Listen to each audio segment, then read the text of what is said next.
যে লোকটা আমাকে বিনিময় আমার মার সাথে সংসার করে আমাদের খাওয়ায়, কিন্তু বিনিময়ে যেমন আমাকে রেপ করে যাইতেছে 2011 সাল থেকে শুরু করে। ছদ্মনাম মেঘলা। মাত্র 18 বছর 9 মাস বয়সেই তার জীবনের প্রতি জন্মেছে তীব্র ঘৃণা আর হয়েছে ভয়াবহ অভিজ্ঞতা। পৃথিবীর সবচেয়ে নিরাপদ আশ্রয়স্থল যদি বাবা হয়, তবে তার কাছে সেই তথ্য ভুল।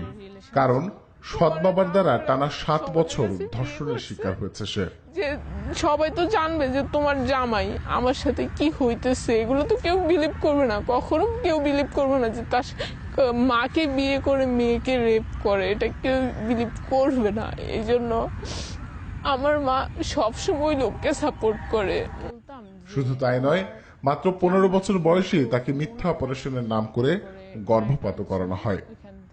আমি তো জানতাম না, তারপর আমাকে এডমিট করালো, তখন আমাকে একটা কথাই বললো যে তোমার একটা অসুস্থ হয়েছে, তো তার জন্য তোমাকে এখানে ভর্তি করানো হয়েছে।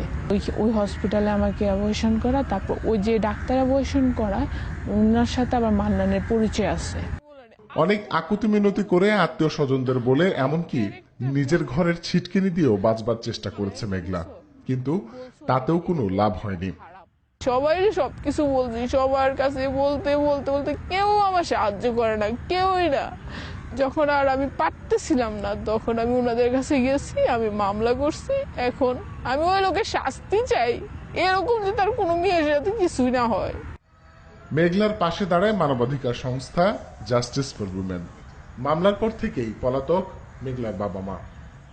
ভিকটিমের বয়স হচ্ছে 18। তো 18 বয়সের একটা মেয়েকে কিভাবে কিশোর উন্নয়ন কারাগারে প্রেরণ করে, সেটা ছিল কোশ্চেন অফ ফ্যাক্ট। তো মামলার কাগজপত্র তোলার পর আমি যেটা দেখতে পাই, ভিকটিমের মাতা আদালতকে ভুল ইনফরমেশন দিয়ে তার বয়সটা আসলে কমিয়ে দিয়েছিলেন। আমাদের হেল্প এড ফাউন্ডেশন থেকে আমরা যথেষ্ট পরিমাণে চেষ্টা করেছি।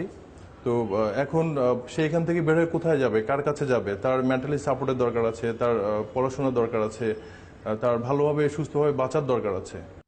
এমন অনিশ্চয়তায় আদালত থেকে স্বাধীন জীবনে ফিরে কি করবেন মেঘলা? কার কাছেই বা আশ্রয়ের সন্ধান করবেন? এত সব প্রশ্ন যেন ছোট জেলখানা থেকে বেরিয়ে বড় জেলখানায় প্রবেশের মতোই জটিল হয়ে তাড়া করছে তাকে।